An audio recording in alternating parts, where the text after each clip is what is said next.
This is Boadu TV. Truth and integrity.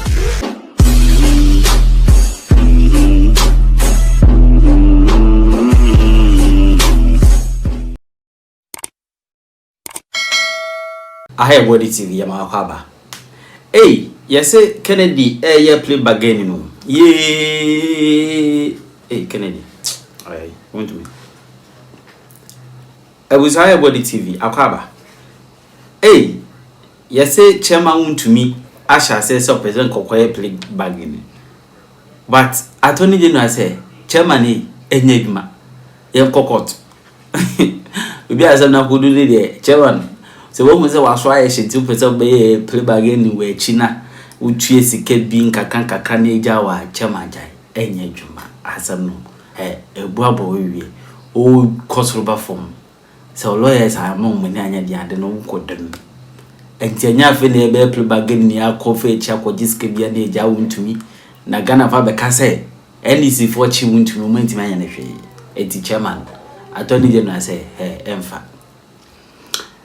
Illegal mining, Yasha said Chairman for. Yes, ye Kikaka Casa, Annoh Dompreh bodyguard be yachum, a yampana.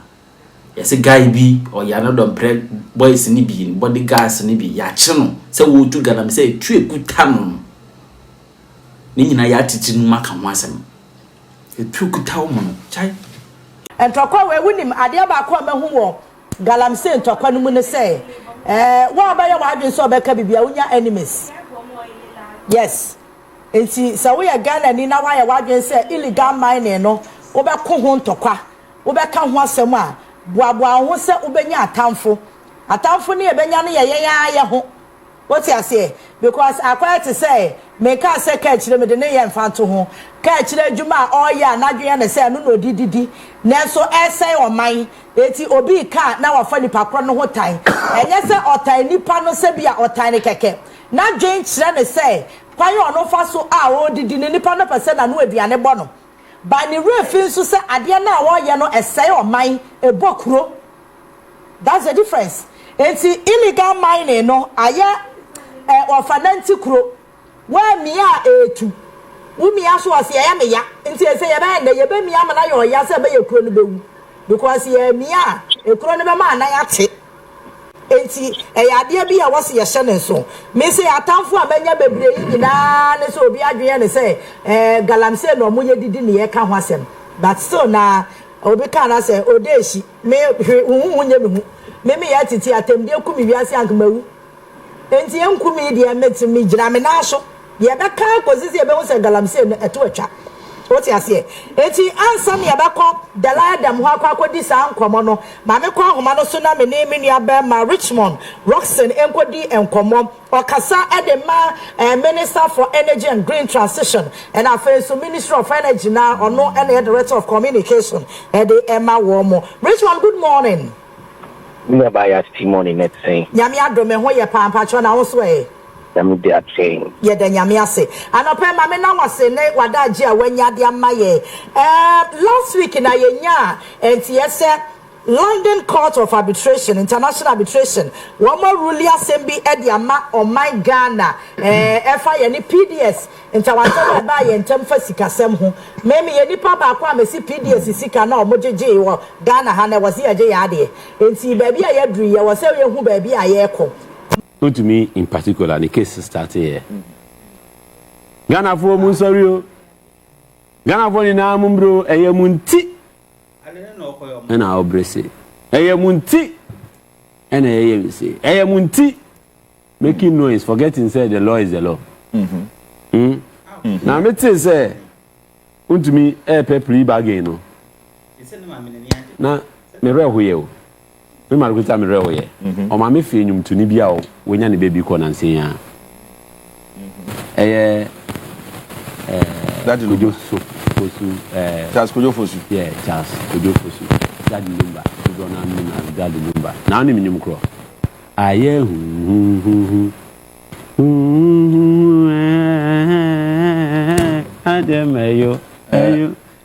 Obi Ike ha kawana anka. Ike, na sisi anu, unim ze ye panel mini MPP for Mumba.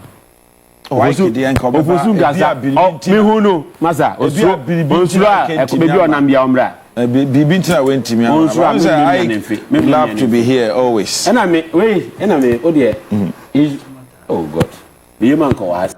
Okay. So we have barely 15 minutes together here. It's two topics. As I make them. It's a clear indication, say, baby, assembly econo, Wontumi now he has come to realization, say, I need I to me, be say, or mine, and bo or mine say. Now, oh, but plea bargain of what? Can you restore the water bodies? Can you restore the forest? Omutu krano no more reclamation. Debi, and you know, just like what AG aka. They should go to court. That plea bargain law no. Before. It's a chronosem.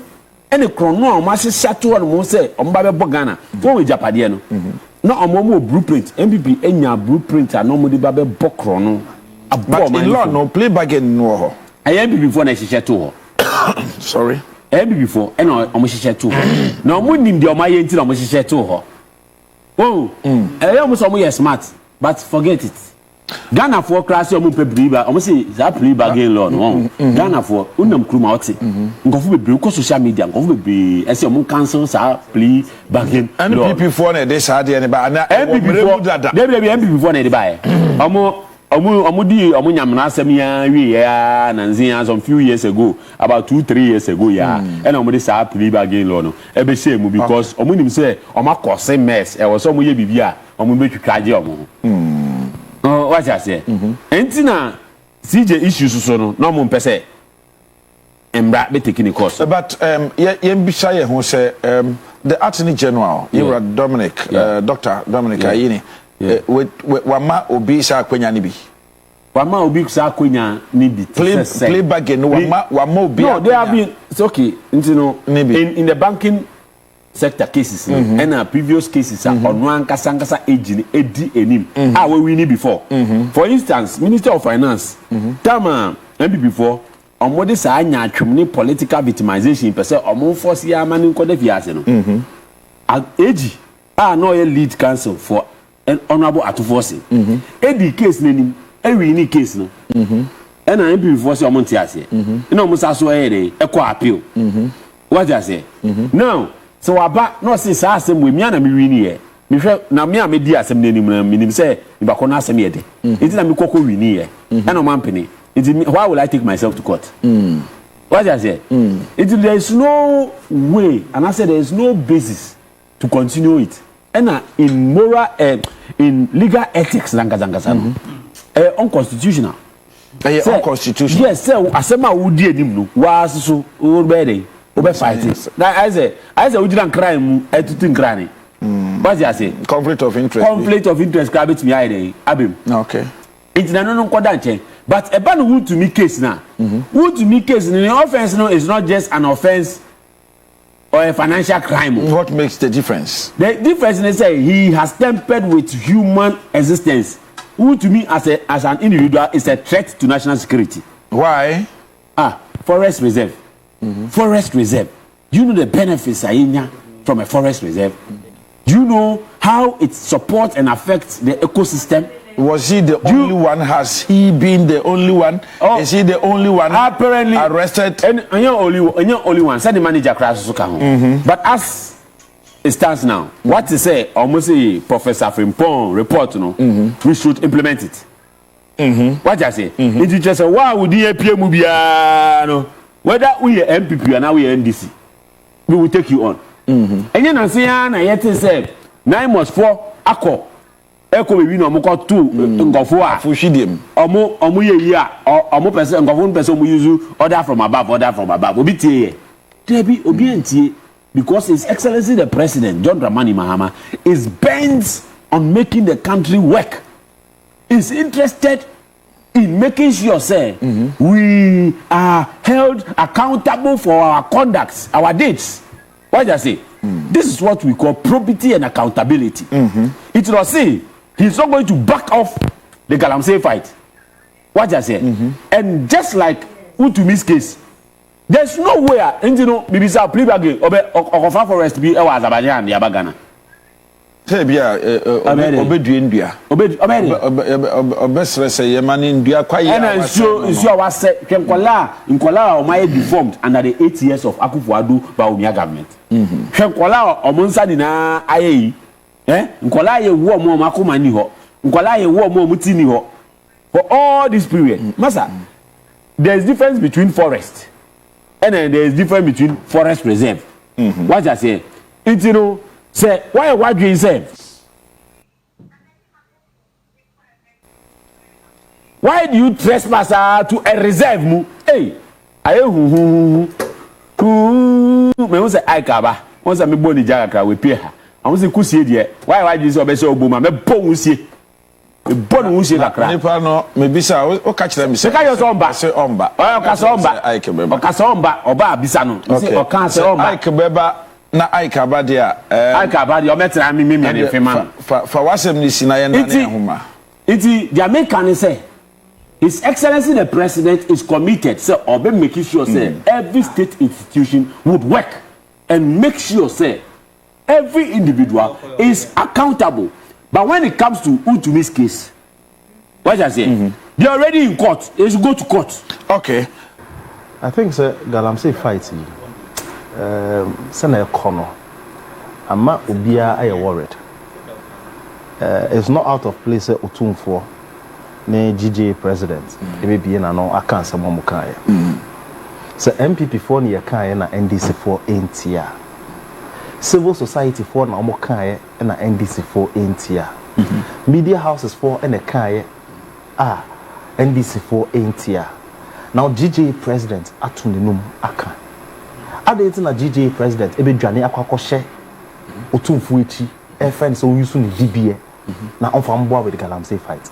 So who say no who say they are buying here no na be mebu inti onim say o kasama Albert Kwabena Jumfo ana sesen oh me did you see if we in some kind to did you see a conclusion say okoshe otumfo echi because president is not fighting galamsey president in our program na say I didn't know one can say president use DBA and our position na for boa with the fight but don't forget say him for no was start to me yes so and asase him for no dia asase bia wura but you see so it tells you say baby edru no he feels say stakeholders a lot of stakeholders should come in and let's fight the galamsey because the posture NDC it taken on probably is not involving all the stakeholders and not calling on the chiefs Hasabo Otumfo can say he feels say drastic measures or approach needs to be taken in the fight of galamsey. Does it mean say steps are yet taken in and it's not drastic enough? The be a member Nimi position the be amaka. Amaka say galamsey we shouldn't politicize it. I feel say measures are NDC if we take it so far. It's not drastic enough. Omo opposition, omo kanyema bia in my contest and in my thinking, ne Ghana for nyina ye thinking. You feel say that is more drastic enough. Remember no kind. Almost say almost the AI. Ebe so bu galamsey. Almost use AI no no fa so bu galamsey. O say Rogers because when say AI no almost say AI no mo kind ne dey. Na politics keke. But Ghana for say eno na mo dey ba ya ye so mo e to abama nti mo use. Okay. Almost state of emergency. Almost support here the call for state of emergency. Ghana for say drastic measures ni bi no say. Almost declare state of emergency. Ebeboa Otumfo enjira honum la or say this must be taken very very serious. Or you use the word very 2 times. Meaning say he doesn't feel say the government that's is an taking emphasis on the seriously. On the serious, yeah. Very very seriously. And you know say the government should not trivialize suggestions ni views na eba no. Many one platforms so NDC for communicators na bebre na akasa o NPP for there 8 years so many months of galamsey who are they to come and suggest something to us? Civil society, Erastus, and other people, almost share president, no, almost beside president, give us timelines, sir. So for say 10 months, 9 months, enough. Give us timelines, sir. Who will be used to and fighting galamsey? It was trivialized. Answer be amba, or be in Boadu. You go for raise say 30 BT level, no, I was so. Yen soon say magi. You have report, daily reports in Bra up to now, almost back. It has been trivialized. Say, and yeah, no last week, yet they say NDC MP and lead tax to go and attack a whole institution at NDC for now setting and 9 months. That is an investigation ongoing. Yes, but bottom line, media and media buy and say there was an attack. And media when it comes, you see. So they are saying it as it is until say results and investigation. But the bottom line is that an MP-led tax, I'm 9 months. They have to be protected and they have to flee. Brain does not support the fact say the president's efforts. Or the fighting galamsey, you know, is drastic enough. It's very, very serious, and the government have the will to support it. And when you know, semi president Mama being an okay, our car say illegal money, say illegal money. Government, no one and this is for one quadie. Or no, okay. When the president not making that statement, it undermines the effort. He made that statement in a certain contest. Contest, let's say, besides, say, Sika God board for Enya. Or town to say, yes, so many enough money. It's all the money coming from legal mining. Because, no. President Adu Ye, can you be there and say, oh, let me invite the sector minister? But don't you think Sika, he doesn't care. Sika, not foreigners, mining, illegal mining, and no more time, Chichi, or Modeko. A bean come. Almost changing to dollars and the call Mukuru Mamanone. And then a gold board buyer and a more wood to a Sabri Sika, Wamuba, a Kotogo Nina, a call Maimono. I think that was what he was referring to. And no any problem. It is a foreigners ban on the mining, no more proper mining. What you see? Now, Ghana for more on so air mining, no more proper mining. Now the measures are based scanning in Ambra Honoma. He doesn't spoil anything. Mimi case and say if foreigners are illegal mining. And as a foreigners, I bet gold if we illegal miners for now as a president, no, okay, so illegal mining, no, sikane ba honoma. That was problematic. In fact, if your UN are joining and other international bodies are joining, no more support, no. If they hear this statement, they can withdraw a lot of support on the mind. They can withdraw it because what it means is that you are condoning to Inyema essay assassin. Enyema essay your forest. Enyema essay your water bodies. Here, everybody is championing green Ghana, environmental healthiness. Say making sure the environment is very healthy. Go for support our investors this care bar so that global warming here we can be able to put in measures fighting against those kind of things. Now, the president will support Kudupa in a subtle way, encouraging galamsey. Then there's something that Otu for the Okano is something that I say in the call. And we say, President Mahama, the approach I would say galamsey and boy, declare state of emergency. Yeah, we so 1 year, 2 months, 3 months. Your water board is not starting to recover now. Then now, we measures are already two in place. No? We can pick one region. Mining start implementing it. Say for the then we cannot repeat it at the other regions. But say wholesale dear. No wonder say now EPA boss. Ensu, he was running for his life. 9 months for a journey, soldiers for a journey, and we are in this country. Okay, and we are okay with it. Thank you very much, Ike. Obi Ike. Na yenko. Adabriya. In Benivo Kakasa, we say talk is cheap. Talk is cheap. Now, Mami Emma Etiefo and TSS. The government and the leadership of the country, because the government and the leadership of this country,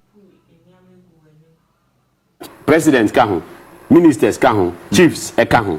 About the fight against galamsey, yenim say a cooperative responsibility. What I say?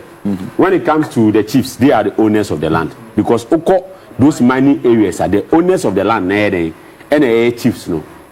Now, and Sama, MPP ni Minia Ike, Ekan, no. Or signal say Otunfo was fighting the president in a public seat. That is not it. As a matter of fact, president no any Otunfo are having discussions on how they would deal with galamsey, especially in that region. Aside that, no, they have come to a conclusion and an agreement say every platformer nimpadodo ebetu omani asiso so omobehwe and omunya every platformer they should talk about galamsey na populace no entiase they should know the intensity of what galamsey could cost us. They should know the repercussion that will come from galamsey so that you may use those platforms educating and also to inform. So what Odufo was doing was not far-fetched from being a voice Ngofu will listen to because he is highly respected, and to educate the populace because that platform was a platform for journalists. So therefore it means Jobeka will be to reach every media house, just like we are discussing today. What I say? I say the galamsey is a cartel, a canker. There are some mafias we have to deal with it. Now the kasema. I say our forefathers but the one say water body. Indirectly, Otumfo was telling the people say mining can be done but must be done responsibly. What I say? One can say President Mahama go and declare state of emergency. Now to the reality of the issue, they say His Excellency the President says the galamsey fight is not an event. Manenti as say MBB galamsey any event. Are you getting me? So curbing or fighting galamsey is a process. More time, munya these clashes. The fact that 9 months ago, munya clashes, they are truly working, and their people are opposing their work. Must keep quiet and let me talk. I was quiet. Comport yourself now. You are a guy. You are a G. You see, when we say 9 months is working. It means that 9 months is working because it is this encounter and Inyamanu and the said they are truly doing their work. Now, the case he just mentioned, MPs, FONE in, MP Nibi, Ekojina Court, Yabo Muko Dusia, investigations. I'm asking you, did 9 months control to order from above? No. That shows that the president's directive is working.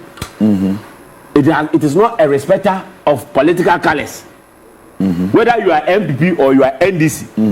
In our time, an MP faces the law because he tries to impede or becomes a stumbling block, alleged a stumbling block to an anti-galamsey oppressions. And that shows that the government is committed to uphold the rule of law. Your time, people's name came up. Who faced the law? Nobody. Nobody, even to the extent say Akufo-Addo came to start on TV. Professor Boate's report. Yes, and aside that, when Wontumi's issue came out, Akufo-Addo came to grant a press conference to answer and whitewash Wontumi's case. Presidency forest. You get me?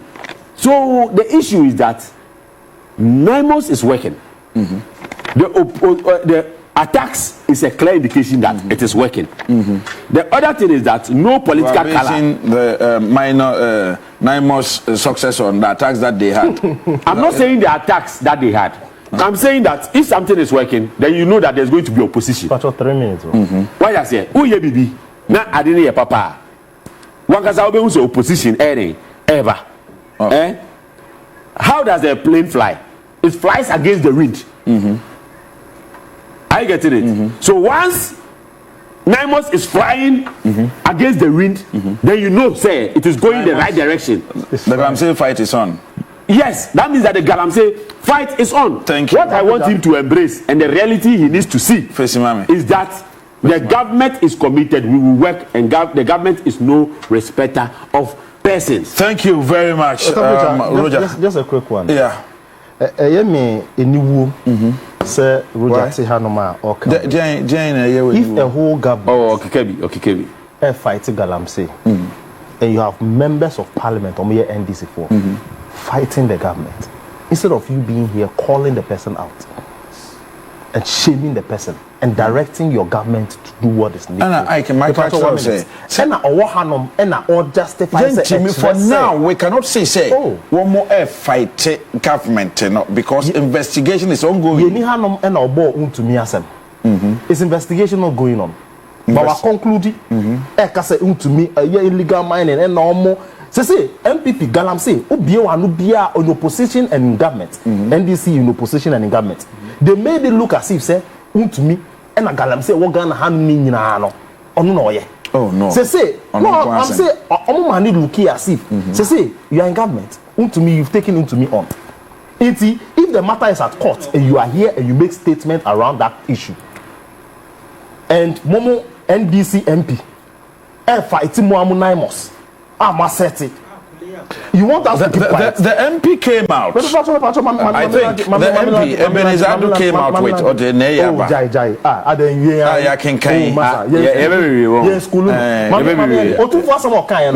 I'm expecting the NDC to be ashamed. Also, say galamsey society like mafia, cartel, and Anyesa. Oh, senior. Damn, not so. I mean, can't be damn, NDC. State apparatus. Legal system is almost military is almost all the security is almost legislative to test more, executive more. So if there are cartels. Not 10 months, and this may take you over. Mama Yati says, oh, baby, now air forester, no go area, we expect by this time. But some of the cartels. So if Otumfuo is now saying that galamsey, Abba mafia, and cartel, it takes time. It takes time to investigate the cartel. No. It all say. Then it means don't forget that a whole 8 years Nanadu couldn't fight galamsey because the NDC at galamsey sites will go for them. Who was empowered then? Who was having the security apparatus? Oh, come on. Who was having the security? No, if you can't lie, you can't lie. Okay, they say. Who time? Producer say. You see, why any was security apparatus? No, make come time. They voted against us. At the end of the day, because you couldn't fight galamsey. What is propaganda? Was it a propaganda or it was a reality? It was the fact. Say almost all bomb declared state of emergency. It was the fact. Almost all bar. Almost AI. It was the fact. Almost all bar. They'll go for the kingpins. Since someone arrested over 1,000 people. What to say about kingpins back with it? And that kingpins near NDC MP. Wontumi. Okay. So if Wontumi, since the president okay say sika ye galamsey sika eba no ho it is Wontumi ye galamsey now be say what admit say galamsey sika no eba no ho oyo Ghana for sure energy is this no mama energy way move legal system bonyu we mama me ya ga kwentu Mike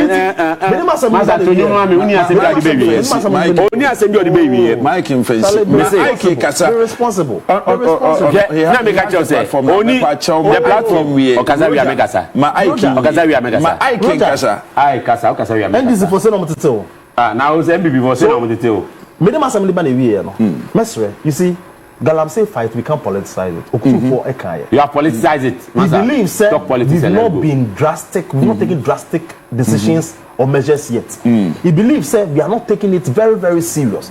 He believes galamsey no ababeye mafia or cartel bia. He feels that the NDC have to listen to the video. So far as I am concerned, the NDC government needs to change the approach on the fighting galamsey. And yes, I need to understand the entire. Trust me. Thank you. Thank you. They say Ebrenu mum dia so, but the American say energy we no. No can check no boyata say. When I always say when I'm here, at least respect me. Oh, I'm sorry, but let me tell you, I have one request. I have one request. Respect him. I have one request. Request is say. Respect him. That luma nyane baby ko. And then me buy no me the nyumba ko.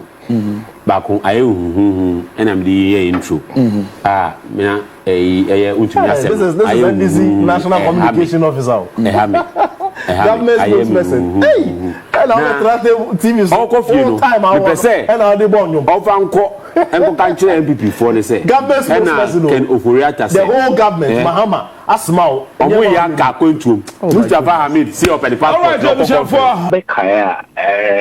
in fact, in the press first, my main confirming the London Court of International Arbitration, PDS, in 2021, about the ECG, and Ghana Airport, London Court of Arbitration, is now winning. It's a concession agreement on ECG signing, you know, buying a terminate here.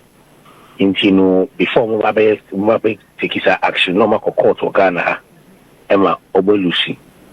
Na Omokoeno, it will be there for claims and as a release. Na no mushe arbitration hono omunya bakokra. Arbitration eboni na eguye. It is no mushe almost $400 million from arbitration. And then they wanted arbitration to declare the action of government at the time, a breach of contract. Na arbitration is a derby. Acquire buying the fast or terminate agreement. No points for. Indeed, a good news the Magana, good news the my ECG. Sector no when say what it means is that there's no liability. It can be a new ECG and a buying SOTIA edema PDS. But the most important point, and I'm rather the more important point is making is we shouldn't have been here in the first place. In the first place, no, senior na share any no, so by that I need this one, and some problems we wouldn't have been involved in this unnecessary legal battles, and then I drag it. The nation got any ECG, especially in legal cost, and then also time wasting. Now, important, so here, I mean, my background, and then my team for appreciating what the issues are. In 2014, His Excellency John Dramani Mahama, the first time, Nijuma Panti, only America buying a share, ma Omuma Ghana $500 million, and the Millennium Challenge Compact, you know. Now, that's kind of, I would say, if I improve the power sector, I say, yeah, in our system, you know, yeah, reforms. So now, $500 million over my one of the things that can't say as governments, no, was introduction of private sector participation or the operations of ECG. And see, at the time, no, Abani started process, no, me and my boss, I know a Minister of Energy for Green Transition. At the time, no, a Deputy Minister of Energy, eventually the Deputy Minister of Power. Within that period, no, almost started process, no, engage a lot of international companies, companies in France, companies in Germany, companies in US, are more experienced in running the power system. Now, unfortunately, no, December 2016, and lose elections, NDC lose elections. No. NDC lose elections, no, and I go for a buy.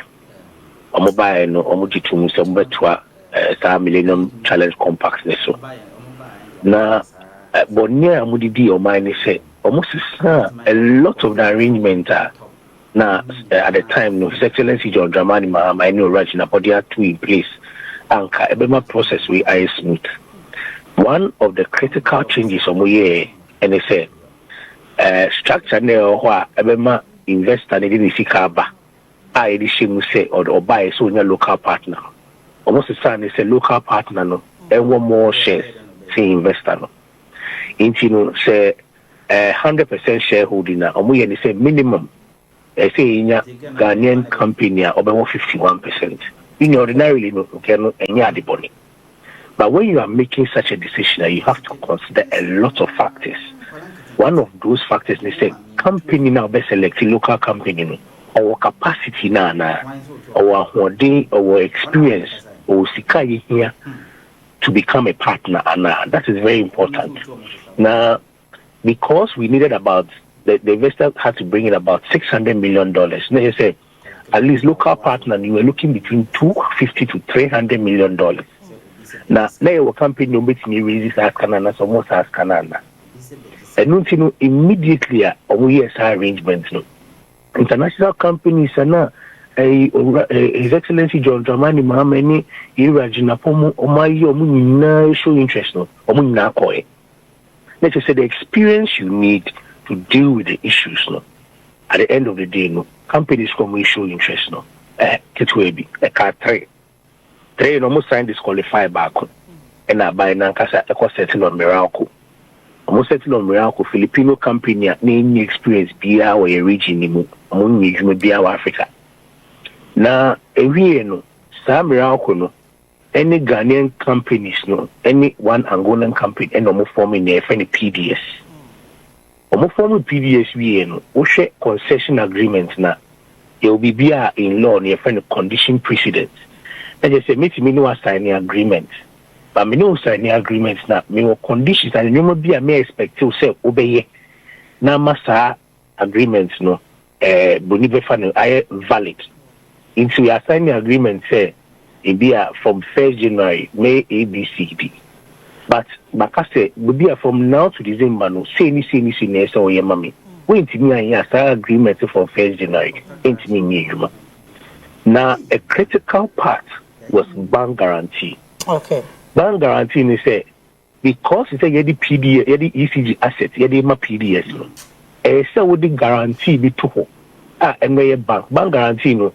Just say time is one say we breach na say Ghana you happy with a human wayana. And when they say your trauma sa bank they say Fatas can I agree with guarantee me from me. Question be a nipple.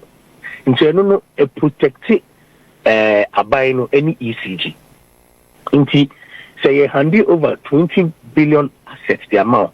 Let's say for bank guarantee, but a die you should say assets a wafa my and now said die shall one mix managing. A troya na ya third party bank no said ya triggers that guarantee no CSS can. PDS win yes ideal. Omunyano ena binder that no sister no mutroma binder that is one person most sister no insurance guarantee. The insurance guarantee no and no effect lower than bank guarantee. Omutro na binder that decide to say okay and she went to me anya odi e insurance guarantee number. Omu insurance guarantee no omu de about 2 days before signing of the concession. Into due diligence is a binding no binder. At time ni so ye na abayni ko sign a contract no concession agreement. After few months no abayna ko hu say ya ye mistake. After no mo ko check it with company I find Akut say insurance no mo do buy na papa na enye papa. Omo ko check no mo hu say insurance no enye papa. In the words of Peter Mewa na energy minister at the time was say fraudulent. Na PDS people treat fraud. And no be a basis to terminate the agreement. And no nema at the time na buy no HR agreement or sign the access no or the comma ECG back. Until the point must be made say binder dani ye ni nyoma ye and or ye due diligence before signing the concession agreement. And no checking you may say checking in now follow processes na or mampeni John Dramani Mahamad ya Tugana minya okay and the last point was asking me say $190 million are now cut out of compact no and now Mr. Adia by that than year and in America by no which offer music back say $190 million near farmer mobile into you see start cano if you go through those processes now and kind we share objectives the core objectives at the time about it to no more yena. By 2016-20 by 2020 the ECG would have been reformed completely. But NAMSA actions in and I mind engaging on necessary legal battle and they will be there one. Even though it's good news no mean assign a reminder my nina said as a government no we should not put personal interest ahead of the state interest. Obekaya a brevinu ebaya in audio society dia shares no more charity no more talk to sell from. All those things were because people put their personal interest ahead of it. No matter selecting for more capacity or for more experiences to do the work. Personal interest and greed amount for no more put your interest ahead. Even though we welcome it, the caution and reminder to everybody say your mouth abide Juma and as it say yeah, make sure that the interest you put ahead the state's interest than your personal interest. All right, Robson, when it comes to that issue, yeah, your dear church, I'm here to do baby a yadri. I dear back one me a hammer and say, Usha processing in na as a PDS or move for Ghana said, yeah, abandoned and a kaya, woman casa is a eternity contract. What happened to bills and Omojiji and Sikano Moji and Ghana for no? That's the kind of day. A very important question now, Pisano. To share a statement ready to put it out now. They say the government will recover all monies and assets in possession of PDS. Okay. Because that's the kind of the money set with PDS. Time no more operating. It's commodity and you more you have the assurances of His Excellency the President, the Minister, Honorable John Jinapo. Any Attorney General, so we take steps. We know if they do the Attorney General, you are. Okay. Attorney General, the principal legal advisor for the government, we say Article 88. Now, on no sign all prosecutorial powers. Obit me idea, which me a charge you be now obit me panide. Okay. We are relying solely on the investigative bodies and the Attorney General, but our government's commitment. Say, PTS for honor. You're down to the last best one. And then finally, no, Obia or play a role, Obia or contribute to this act. And then, Amaya go through these processes, no. We are sure that the security agencies will continue the investigations and the Attorney General will prosecute people who have answers, people who played any role in it. Obia, why you money, Bonibia, we play or contribute and they do be once Attorney General investigations are satisfied, they say there are questions to answer now. Come on, in here for assurance to say, Abino, maybe who do responsible. All right. Rosa answer na memoir kono. I remember say during Ministers Accountability Series koso Jubilee House, Minister make comments and answer statements to say we more consider say the private sector everybody room. Me could be the question say the PDS the yenti. Sa private sector no participation be room ani yem hyehyɛ. They say Ghana for yeah said the energy sector no aya. Ejina ne nai so enti still na ye private sector participation because if the ministry and the minister ebetimi ama light na ejina so energy sector no ebu mi said ye city ya still na ye that so here private participation. First and foremost no senior His Excellency Kai and no obekaya senior origina for you and one kasa ubisa question, very intelligent question that day. Private sector participation there, anybody to involve private sector in the running of state agencies, no, and what is bad is one, how the involvement will be, and then whether you put the state interest ahead. It's what's your president this week, last week or science so they called our or integrating new solar project. Say, anchor private sector PDS ordinarily then can you say yeah the bonnie. Greed, selfishness, kumina, and no ema say PDS. Now, Yankasa as a job by and they started that process in 2014. Minokase cabinet has given approval for private sector participation in ECG. Okay. Minister and Abina share the whole chain.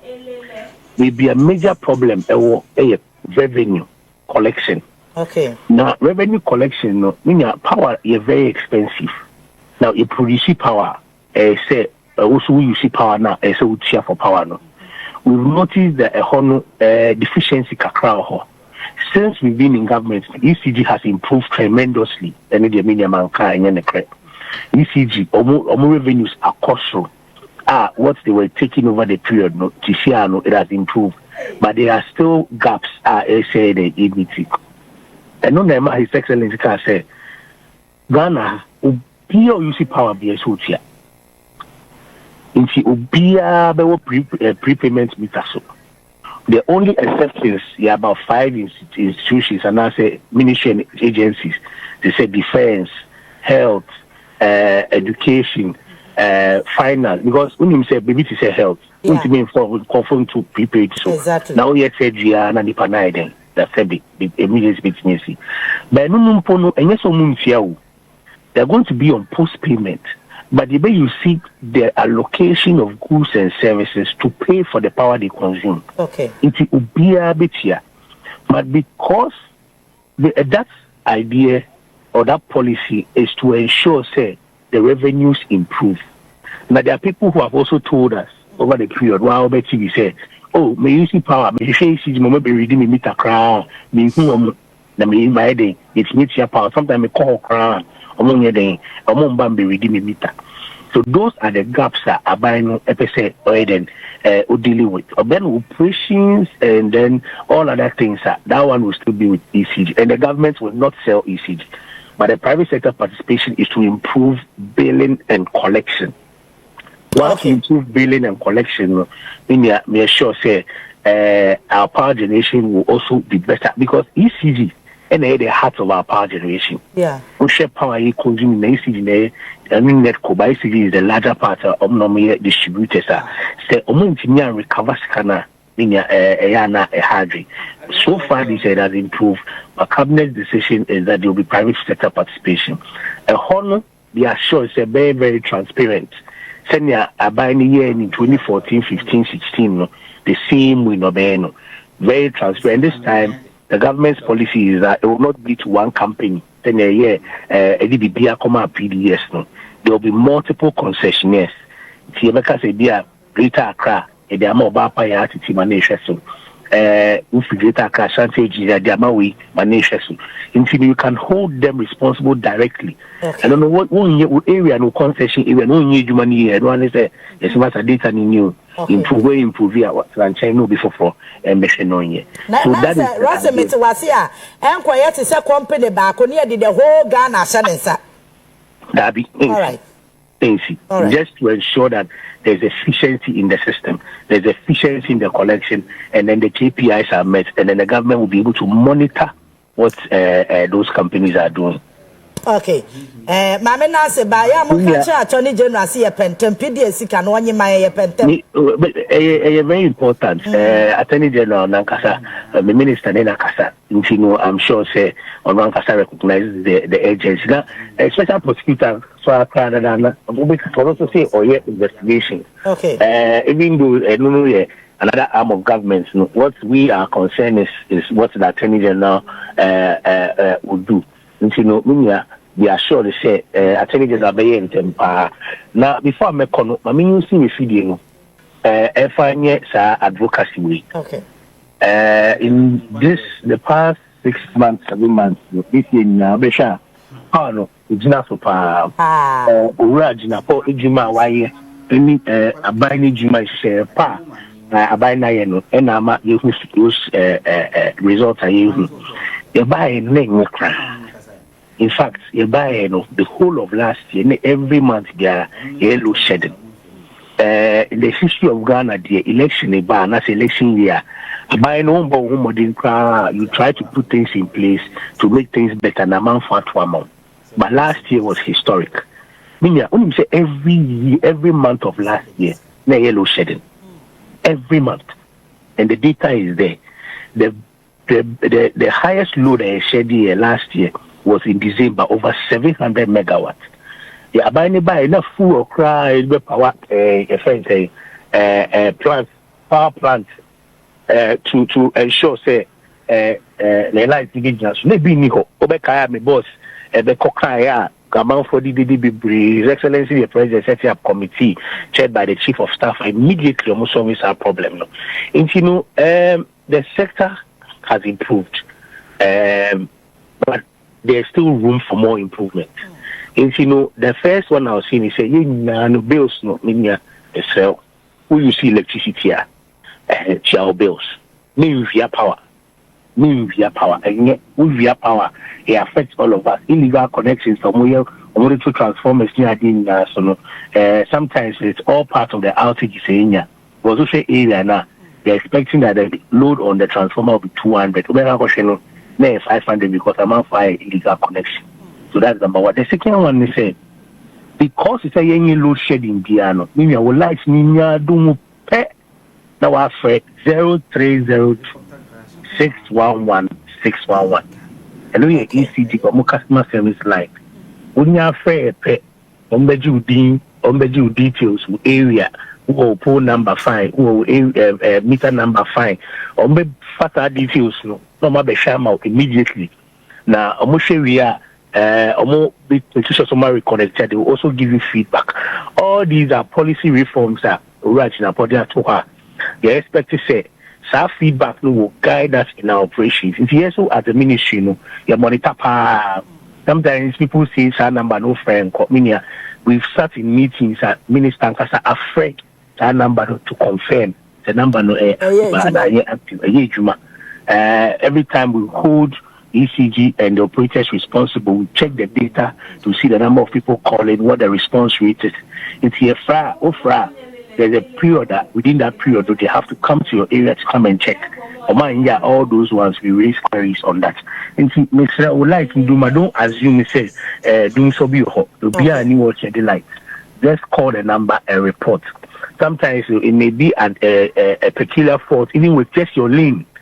I've had sometimes complain say, oh, me any light. Over the area need no more light. It be a sure to and I'm okay with fish and a baby and a cortesa so that we can all enjoy the sustainable power that His Excellency and Honorable Jinapo is ensuring that we generate.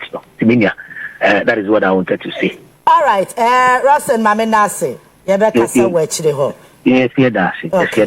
Richmond Roxanne, spokesperson for the Minister of Energy and Green Transition, was Director of Communication at the Energy Ministry. And she says, "Komono any other ho ama say who say PDS one more alpha and papa so umbe maybe said ye hear me pa bills now wamujiji for that period no sika wamujiji free ya wana nya asem go to ampacho there's difference between the Honorable Abu Jinapo, John Jinapo, sorry, Babe ye, any dear PDS ye, difference, and it's a PDS, edgy the whole Ghana. By Cecilia, they said that Roxanne actually muno, Honorable John Jinapo, Tressa, ye bed decentralized, it is a greater Accra, near himself company, a greater Accra. Me fan say Kumase, Sunyane, Takrade, Tamale, Volta region, Ebia ho, any ade. Na fe ye who say a company na onion a jume ye and ye who say ye timia targets no. Na mum de hear me say PDS Sikano, I was CG. And ya non kwampo, I was sent by now, ye prosecuted those involved. When him says idea was so Dr. Bawumiani can for that akahubi. Sa PDS idea ye Dr. Bawumia, the former vice president, any can of ya. Wakwa kwaya will be my so sika what DNA car wabo my guarantee. On person of Babano, sa PDS idea, one can be. Yea, Amaka ho. Todabia, one show who so I never knew how back kasa. Now if you walk or caddy any quite a crank oka. Intimate sister and Dr. Baumia, 80 million moral rights and on them. As a was signed per president here. Okay, he would never be a president of Ghana. And no dear. Intimate habiti. Now, Obia, yes, so I'm offer bank guarantee. Oh, I can't say one for insurance guarantee, Mumra, because soon him say insurance guarantee, the air for a bank guarantee. Now interest ben I know what PDS and I know what shares womb. And see and they say yenina and near that one year was a PDS. One more fraud because I'm glad you can't carry a sort of terminated contract. No.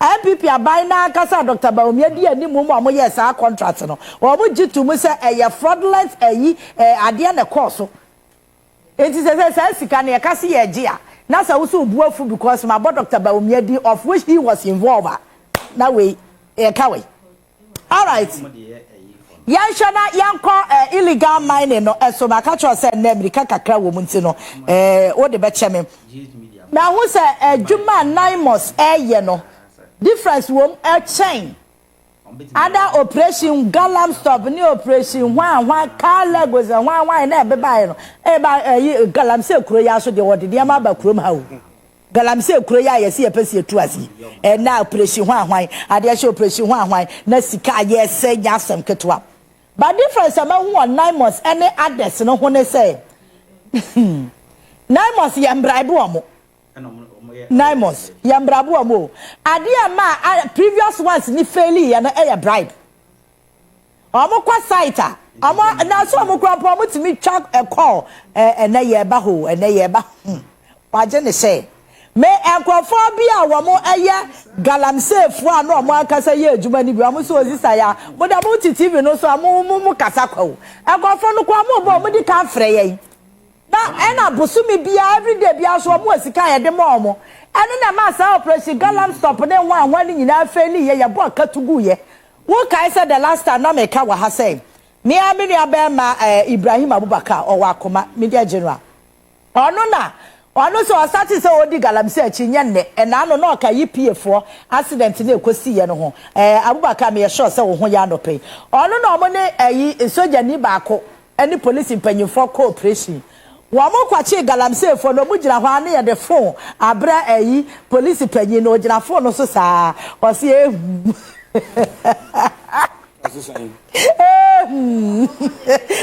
Ibrahim yes ade na obesere saa o se ya ye jira saa police ni panyi no kasewe ya o se jase baby ya order ni free aba won phone so no o chi ni pa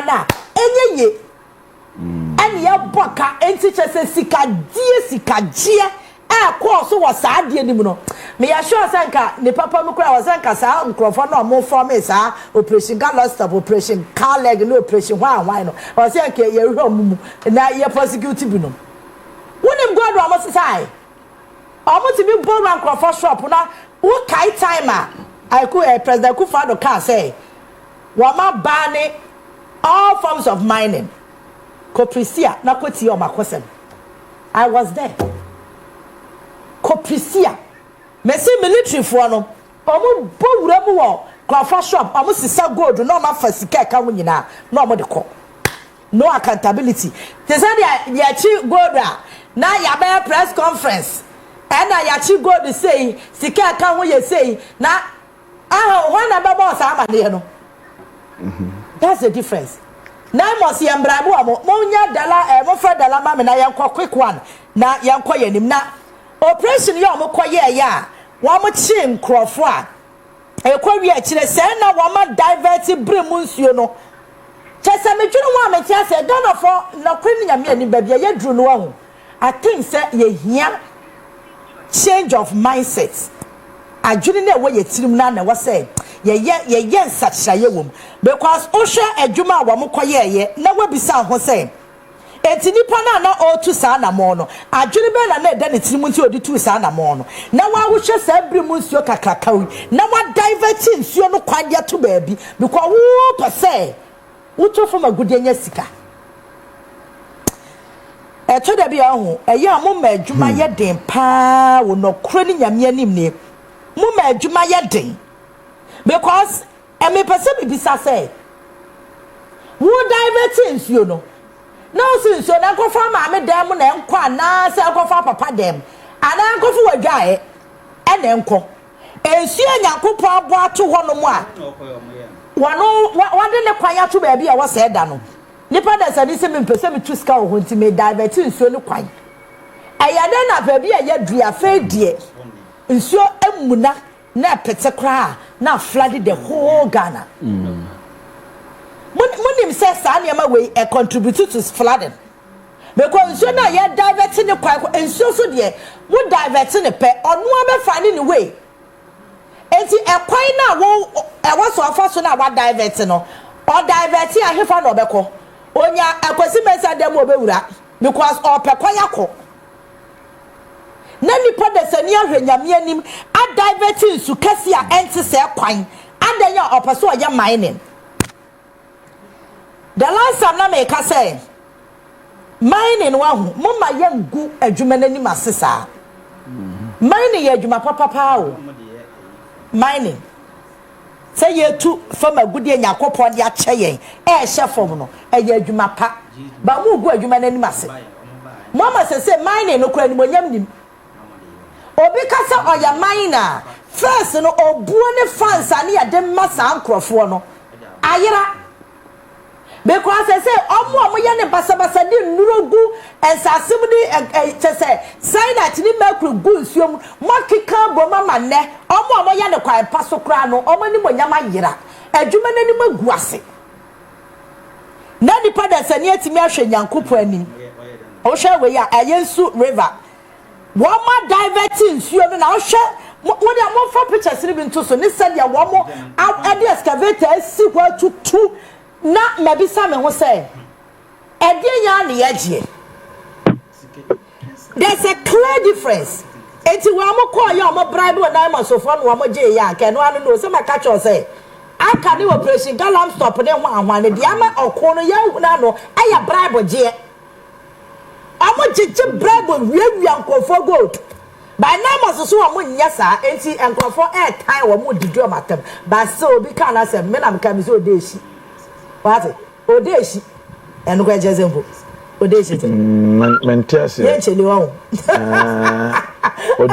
odeshi yes ye jira baby ye jira na wo butanti ye jira ya na so odeshi ara kwekwa ma me kwa ahoma no so na me ni abema jala edem enkodi enkomo na sa operation ommo ye hu update dala good morning ya bokode nyame adom na wo so e nyame adom boko se de me nu mienu de yaje paranfu okrom ha na me se tuo ntwa ya so ye ho nto ye nyame be hwe ye ejuma ye de ahye ye nsate ye be ye no ane ye eno ano no minia yo boyan komo na operation na watwe awie ye mu de banyina na ma so koye ewi akire wa mo ye san ko mo bribe wa mo 100,000 Ghana cedis chire ye mu kaka hefa ne hefa ya me da se bebre ye ko Eastern region specifically Pantiakwa okay try your friend Usino and in its environs now you do on no information say and branch be illegal mining na dia wo mo ye ne say enso sene da ho no wo mo wura nso no metu amana ade akata esi nso na block nso and nso no say we gina the other side no say enia ye fe oko the other side no a wo so ma hunu no poto na wo mo mpese ye behunu de o ma hunu no nti o ma tu amena no anya nsuo no de si nsuo no one side na we ena obi boy amane say ade a wo mo ye ena nine months ebowure mu na ya ye bowure mu na ye koduru ho edise wakase we ni twem na wo ya mrantia yakofo mu from Niger baku 32 Niger for nipa baku 32 ana Ghana for 9 ana wo mo ye illegal money no wo mu ku ye bisa wo mo license wo mu nibi enti mo ni license ni ejuma no amo ye na mo ye ne sen ya ye chechere mranti ni wie ya we ne ye pe na senso kwabena tiedi no ye o asenso kwabena ba ye site ni ye ne dia asenso kwabena asenso ye dia asenso kwabena ba cantonment police station wa Accra okay wo pa be mri bia be sene ko nanka 9 months no kire wo a ye do be fi osi no ye do abankran no ana MPP minister bi ana so panyi bi afrewo aka kire wo se munja no ne eja no wo kwan mu no enne wo a wonnim wo be yesa na de o mampanyi ni John Mahama His Excellency yani amma Kofi Boadu the minister for the sector de be ye wo no wo ampo anya wakono eti echi kwabena senso and ye dia senso fi Eastern Region de back Cantonment Police Station ono ne camping na time o ye bechi kwabena de ntia ye chi kwabena ne say kwabena na sa se no ye asase no no ye ode okofa yi no mu 2 gold no so okay and a soldier 9 months for call ya asenso de nsa wura ne kotoku mu a omo 9 months no 1 billion no 100,000 sika se wo mu nje na wo mu fa twitwi wo manu na wo mu nja no mo nye na djuma na said ye wo kan ye no 9 months went is operation cow leg and that's operation vanguard na waka akomo o mu sika mo maji wo we no mo baji sika no ye de akokotoka na ye da ye djuma etia wo enti wo mo ye no a ye so saa wo saa ma ye bribe asa ka ho e na soldier fo yi eso no mu a kuma wo mo chi asenso echi wo ne nkrofo nyina na pamfo e de o maba ye de o mo be hand you over to the police be your investigation about the docket straight ahead to prosecution see ye de o mo court ni jail wo yeah and to the see wo Eastern Region and don't ma bon tofa e de amawi say asenso kwabena de all ye e wo ho che ye ka se wo asase a brana beji license for minerals commission yan on tea the all ye ni say is still indulge in illegality the enye galamsey mu ye dire na papa all ye enne ya ka kochi no na ye ye ni say ye nuanom de so mo ye galamsey no a mo ya ma eche say we get choked hwese wo ye Ghana ni na wo ye mani na so wo ye mani mpa fa Ghana pompo na fa ye illegal things ne ka say Ghana po ipo na nya ho faso e or the foreigners okwa ko Niger Burkina Faso ko China ekofa hoho say ye mbra be ye mine no ma no eni brebo boni wo mafa enti se oti ya no pe ya ende asenso kobena ko Niger ekofa Niger fo tintim gramu nipa tintim gramu ofa o maba o mba bodyguard no na ye ko ye o mukite sikan o mukita sikan asia no shin ye wa ye kita AK47 2 9 mos kita nya bi ni o asemunti ne ye mie tu ngunu so nke esi nke ebu egum so but asemunti enti ye ba ya o mukita sikan se mun fa mo sikan wo because e tu kita so man hwe ne yi a ye be di mu dem ene se wo mu do mo sikan gu wa ye chi nipa 32 a wo mu nyina ye Niger fo brofo kura brofo ne twi wo mu ntibi I am come I am sit down I am go brofo ena wo mu ka ahoho ba ene yakakofa mo sa nkrofo yi a wo ma gi tumi ahye wo mu nsa 8 years ago wo mu fi se wo ma ban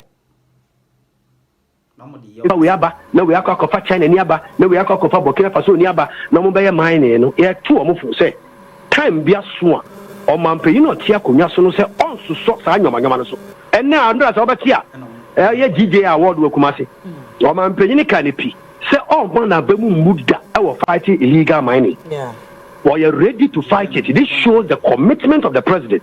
We have a president who is so committed, and the minister for the sector, Amakofibua, who are so determined to do a job. And see, who say, so.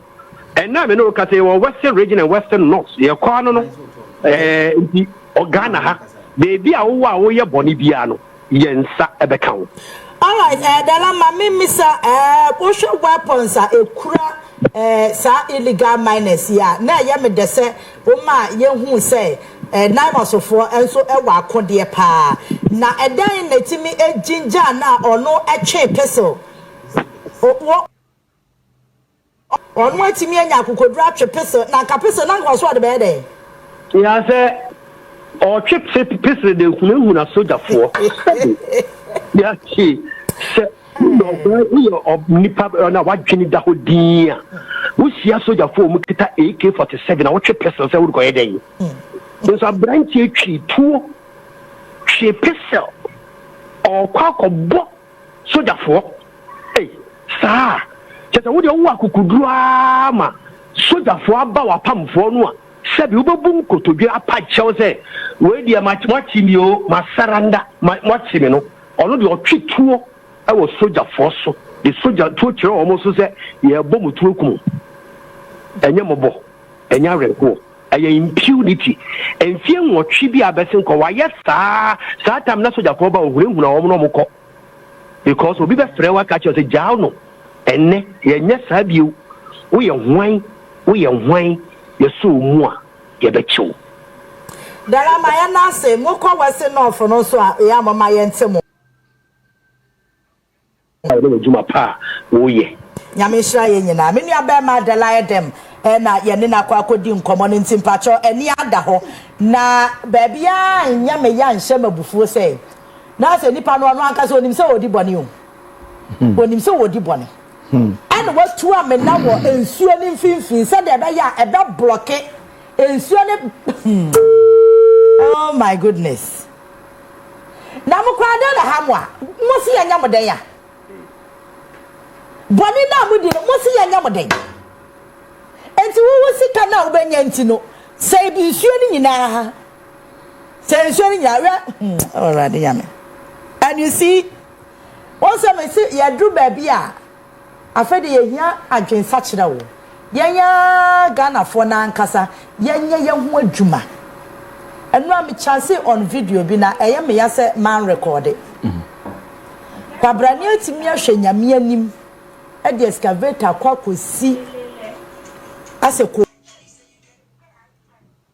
me bi se mo ne yesese me so ni nipa na aka ho asem no wachi anka na ave se de kokoo na so ne se de wadwiri kokoo ni nyina tu agu abubu mu nua nyina gu fam ena bisa mo se enti siska toto asenya no watua ma nipa na ono so timi hwe nyame ni bi kokoo de eya afebo enti we okotutu fam wo nyina akura wie no wanya gold no bia wasai kokoo no wasai asase no wono a chese wika me ane na ma omo nkata me na no so no wika me shi na omo nye no asechire no because say anobu amakofi bu ase sese ye de technology a ye de ye gold no ho adwuma no de aba wo se for process ni ma sa training ni ye be ma obi enti ye wa machine a ye betimi detect say area mu ha circle hey ahana gold no obi kura na wo kai se na no ye ne eyi ales di nkomo ha emo kire ye se ebi wa kura asase no be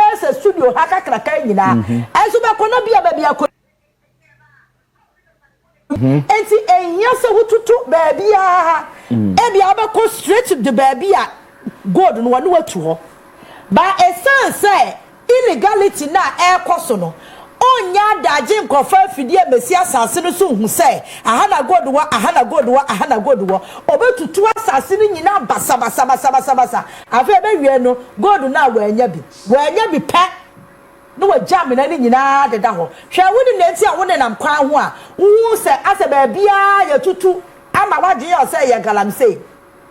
It is because nipa no wanya abotre am for the proper way anya mine no enti wo wie na wanya gold ni bi no eye ne yasa amena no obesa edi fuel akata so no wa jam na na to ho enti woni nam ye highways no ho a ye tutu amena basa na ni nyina nsuo tatam basa ne agya ne ho before process mu keke ni ama technology abetimi dey identify ba bia gold wo no obi si yabo ne asemo amaka simple yo yasi yenye ye be wia ya nwa shetokrom baabi ni aye illegality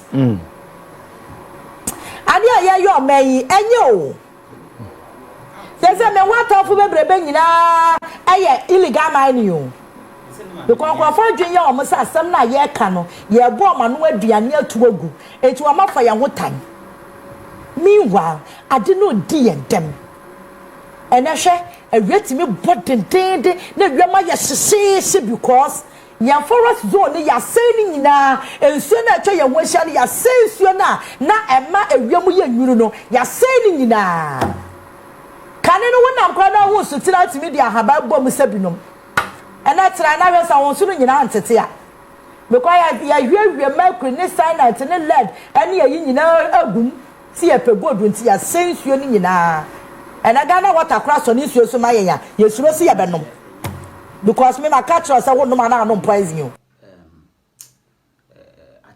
ami ya wuza fe de yensuo na ni ate no ensu ya Ghana water for de mayen kra no wo akro mu sura chire o ye hwi alom gumu saa na too much of everything enya baade alom we say ke wo quantity I did twins you na ni o ba na Ghana water for the choice ama mo boka was so mushia guma kwasi sensuo no aden because nipa ketewa bi setokrom ba bi promise kenti o ma mu ni nyina ye bre we ya makan me hu ye obi ahi obi ebu afumi obi time because wo say asase sensuo ye ka hwasem so mudi akotene pa enti se bibia ni a ye betimi de ani ato mo so yanka se EPA mo so mandate eye de okay nti EPA ehwe mandate EPA wana Ojina the new act says a new act EPA use, that is Act 2025, Act 1111, 1124. Okay, on Oma EPA authority. Okay, that is in the days it was agency. Yeah. So now it's authority by the Act 1124. Okay, in the EPA here you need one you regulate any activities or any undertaking. Okay, that may affect the environment. Okay. And then crossing there, we protect the environment. Okay. And then we also coordinate all those activities or all those undertakings. And then also we make sure that we exercise general oversight of all matters that are related to climate change. Oh, okay. Mining activities is one of them. One of them. One of them, yeah. But any undertaking, that is what the LI says. Any undertaking biara biano, and here they be EPA. Near who in Sunsadu near who there. Ijumana ribedino, or one Sunsadu bima environmental. A cat environmental, make nimpa with him, and then in Boadu ina our environmental. Okay. Into EPA, Ijuma Sun Kasa or the EPA do Angasanim. Now say obi person or your filling station could also buy EPA. Sure, a pede a filling station. Gas station. Exactly. A pede a filling station. I think the primary regulator is MPA. Yeah. And so that equal MPA. If the MPA or the EPA. Okay. Na yakaya yan environmental impact assessment. Will be a pede a filling station no near hunde. Baby apede a filling station or you save another on your save. Okay. Until filling station is one of them. A pede is sidana, yeah, well, a dana casivio hapedisa, you have to come for us to do environmental impact. The CEO or Keta, see defense now or by no, you can public hearing because part of him activities and there or there, yeah, but there. It's not only the scientific effect but also social effect. Okay. Okay, into your friend social impact assessment. Okay. Yeah, but we EPA we believe that, especially mining, we believe that when you talk about the environment, even the people are part of it. So the social aspect is included. Okay. Into apart from sea defense now what by save the people of Keta. Your Kwahoka ye, Kishia, a man free and you ye in Pensem when Ada Wabaye, Nusun Sadra, or the Baba, and Sana. I called it there, I ye Edman, another Yama, Zobe Edman permit today on Cordona on ye Edumano. Okay. Yes, sir, and near my woman dorsal, open by Shindy, be said, Obi Crabbe, sit Diana Abia, and I'm more specific buildings. There were specific buildings. Okay. Okay, on one department now. Washer that may your friend human settlement. Okay. Into human settlement, Baba share we who at the end rooms so warm, and then you will do the necessary things outside the way and son our more permitted this then. The basic factory or the EPA. Me assure that we stationing and son will be EPA because you are dealing with signals, you know, so you have to come to EPA for us to do all the necessary analysis before we can permit you there. Kwado there boko ejumano. Sa ambadam na ekwado ya atombra. Nti ono yipi o kwan there ya final. Ana say enkrofo totombra o. Nti na say satia. Oya CEO, oya Professor Nana Brown Kruche, ne dwuma da abobade there. We build offices P because proximity so oya very important. Now, nationwide compliance. Since I would team, wakaka or takwa EPA officer. Okay. I walk around, stores, supermarkets, Njuma owo ho nyina and nansen aso to the last week there was a team from national including CEO Nankasa Odim or Kumasi or Asante region what were far Obuasi na adi because onche biana EPA hunde mining especially abaya topical issue no yehu de nya de ye ko field aka season wanda mo nye adwuma no nkoten na oya kwana eba fada ebo solve adwuma no and ye ko field na ewu de sisi national security take over oye de me adwuma no e cross yi de yade mbra bi na ade baba obama nyama wodi ye dam illegal mining no consalen kan into nonsense CEO issue communicate there who are why charm fines na they were Ghana ha nyina no another what charm fine na dey nyina obi anya dan on stop because charm fine na dey na wadi osisi in sudo wadi say galamsey into if we able to stop charm fine na fabrication of charm fine na chade wonya dam nyama no kwa na wada dan wadi kesi in sudo into nansen what compliance or Ashanti region or Obuasi affirm na no kakadofo more there yet ho nsemi pi can attack a crampa obey but CEO or CEO Professor Nanama Brown Kruche and Napam for another management they are poised there nothing is going to deter them from fighting for the environment or to protect the environment in Ghana. It is not going to be easy and nya da cross na wase bosum dika manim o de idwumedza all kodina nya da cross na odze bai nti nya da cross na yebotum ye fi but ye wogizi de nkakranka yebodo okay ye gusu a ye hwe EPA mo mandate ni ye pa robe na mo play illegal mining fighter ye ho okay nti EPA ankasa de ye regulate mining activities your permits ni regulate mining activities okay the mining activities in ogumahuru pi your light scale mining your medium scale mining ni your small scale mining okay large scale large scale mining no yeah baka there o depend on the size of the land okay that is the acres ebiso ho a yehwa no ni impact edwuma na alebedi ni impact obowo environment ndo if a large scale mining na medium scale miner ye BBD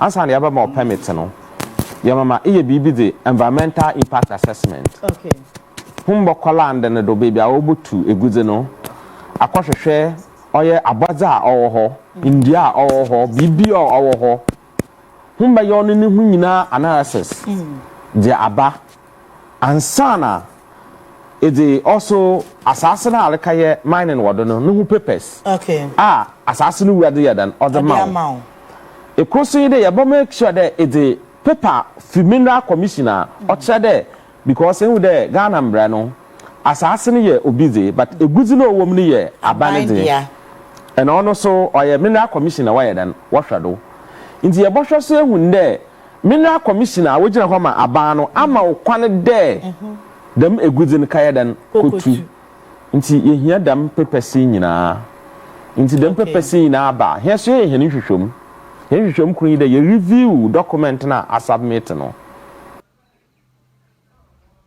ama de kwana wosu kaya dan kaye okay ansana yebokodo kram ye obibiare kwa ansana bokodo kram pa de ye ba mo no yebekọ akaya me yefra the public hearing yaboko ikrona lukotu eguzi wo mu no ewosum ekehia oye asase no wuranom amanfo enyi all the stakeholders yebugwa na ya mama aba present idwuma aribedi ni wo ehwo no okay inti ba present idwuma aribedi ni wo hwa na hu ebisa wo ensem okay kroma for no benya opportunity ebisa wo ensem nti ba kokran boso yi de dam krata na eba submit no apart from wudwuma arebedi nyina no se ye obebi a or the CSRs that is a corporate social responsibility owom because embotu eguzi ni kake infikrom ho na wonya skaka but or the itumi ye nyama bi so ade ba den it bo buokro intini nyina aba present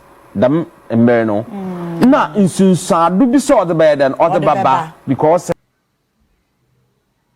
you go to eguzi wa ha at least in framano le nya there man o yeden otse no me yafa no air quality no on yeda man otse dada wono okay inti ni na abede na edi ide na edi wi a obebisa bisa wonsam ansana echiri no yipi abatena ase ya report a ye wono ya abatena ase ye wono okay ye botum ya eden ya akodo de ya ba eden ya ba mo permit ma aye edwuma no one your life skill into life skill no your cross bi o ha ya fra no reclamation bond. Okay. Indiana aliko twitwa. Datina aliko tutu. All the ecosystem either more aliko to one na adi na no. If ya or make sure there. Tamiya many na iron aba back. You have to reclaim the place. Now obi baby said there onsi o ma otene there. You be make sure there. ATS can be at all. Okay.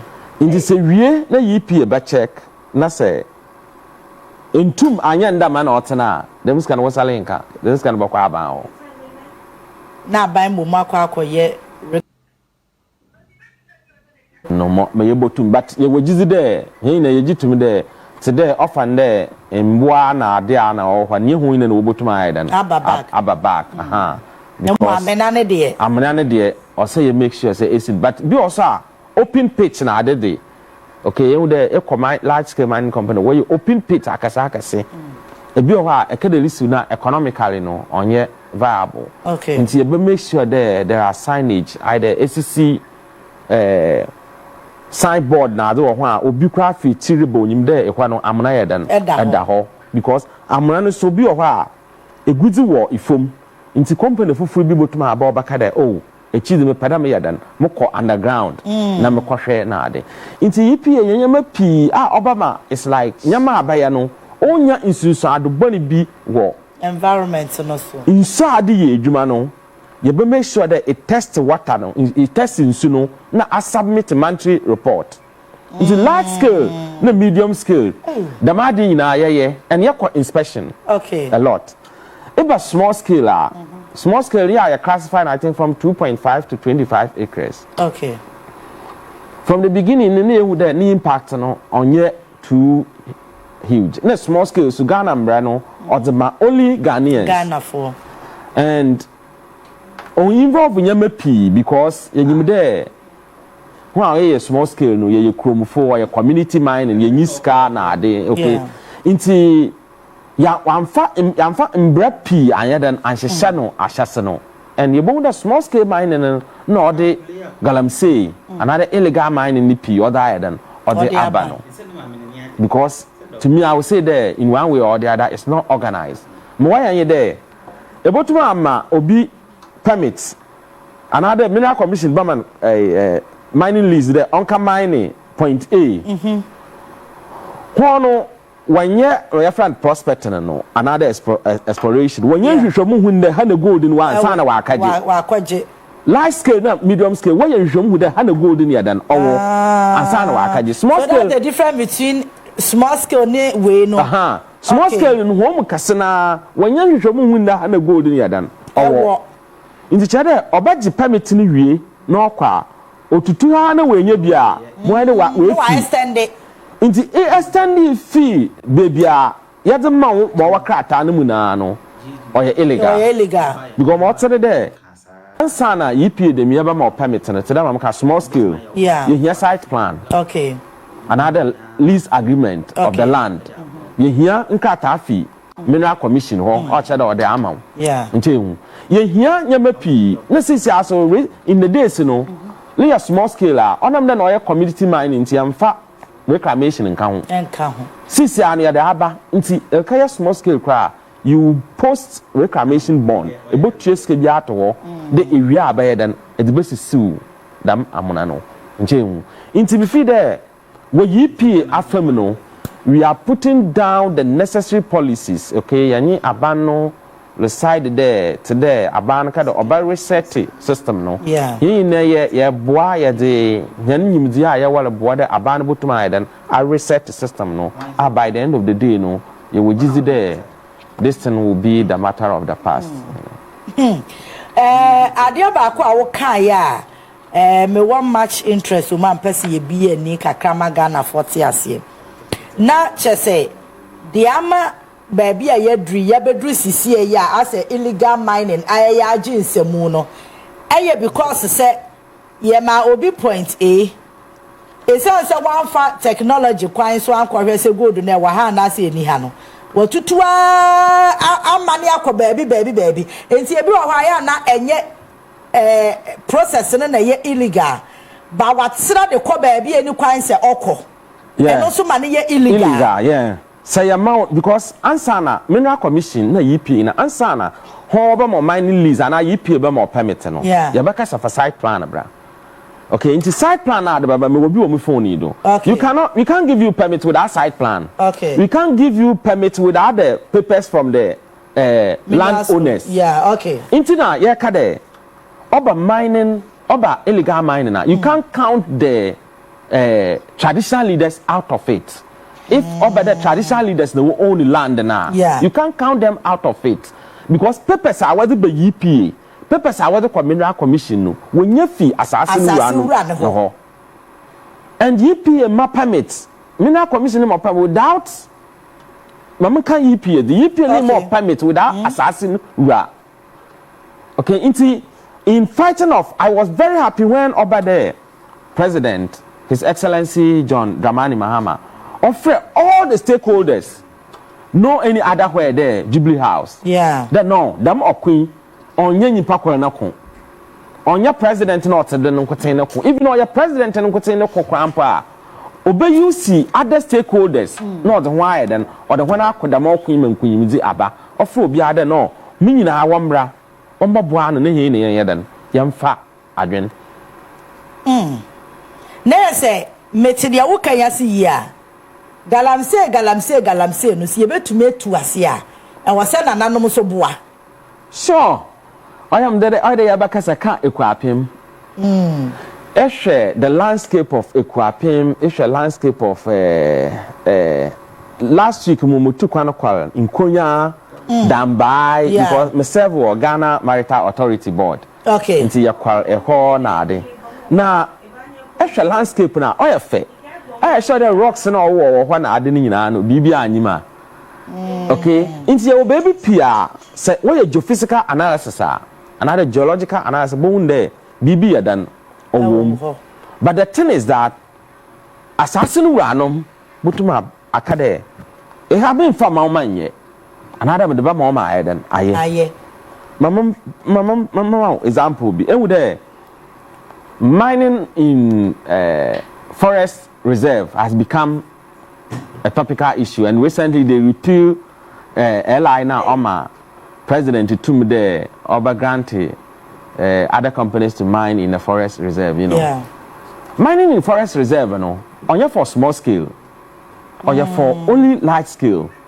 Because large scale, no, it will go through processes and sana. And when you finish, you have to make sure that you claim the forest. Okay, so I have been I have been to Quenchu mining. Quenchu mining is in Miriwa Forest. Even answer we started the wood to form the crampo. We take up all the topsoil. The called Boadu baby. Okay. Into where you're mining in area now what we are now the topsoil now by then. No way Jendia wado. Last 2 weeks I was in Go Face. Baby I wouldn't hotel in Sinuguno.